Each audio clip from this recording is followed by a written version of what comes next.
So we're here with Bryan Furze. Bryan, good to see you again. Nice to I see know you. you're a longtime town meeting member. You were a member of the planning board, and I understand you're on the Granite Ave Study Committee as well. Yeah, so I was the chair of the Granite Ave Study Committee, which was probably almost 12, 15 years ago now that we did that. Wow. Well, so with that background and involvement, I'm sure you have some interesting perspectives to share. Tell me, why are you voting yes on February 13th? I'm voting yes on February 13th because it's good planning and it's the right thing to do and it's the law. And the thing that scares me the most, to be honest with you, is that the state through the courts could then enact zoning on our community that will go through zero process.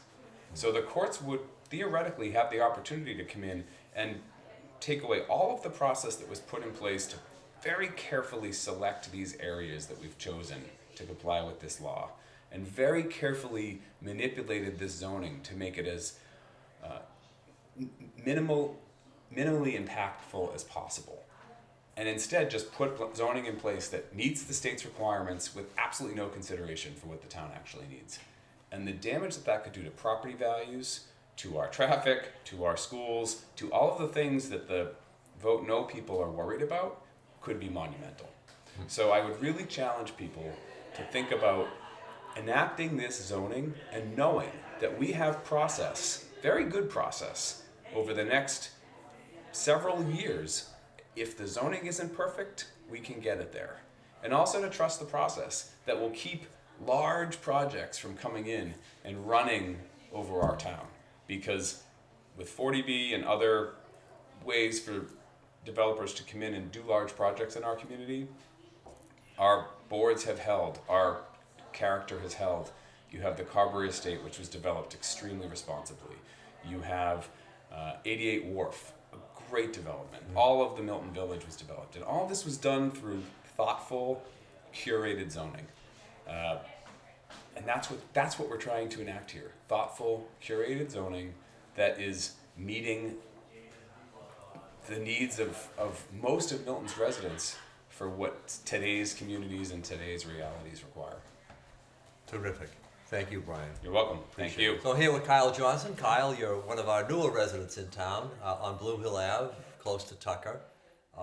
So that's a really interesting perspective to share. Why are you voting yes on February 13th? Yeah, I am voting yes because I know that Milton desperately needs more affordable housing options.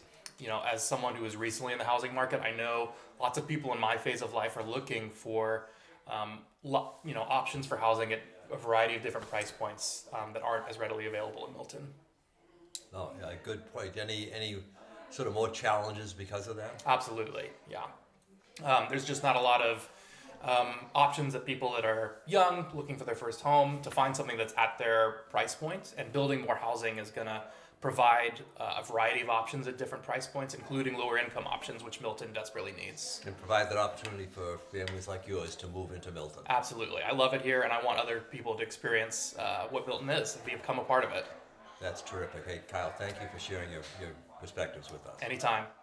So we're with Matt Morong. Matt, I've been looking forward to speaking with you. I know that you live close to the Central T station and probably have a perspective that many of us would not necessarily have. So could you tell me why you're voting yes on February 13th? I'm voting yes on February 13th because I believe in the Mattapan trolley. All right, well, could you explain maybe a little bit more than that? So I think the trolley has enormous potential. I think that adding density to Milton with a walkable neighborhood that has easy transit access to Boston has a huge number of benefits, right? Environmental benefits, opportunities for commercial development, and so on and so forth. So I really stand behind the trolley as a catalyst for that sort of thing, and I'm excited that we have the opportunity to work with it and make Milton a better place using that as one of our tools. Well, terrific. Thank you for sharing that with us, Matt. Appreciate it. Absolutely.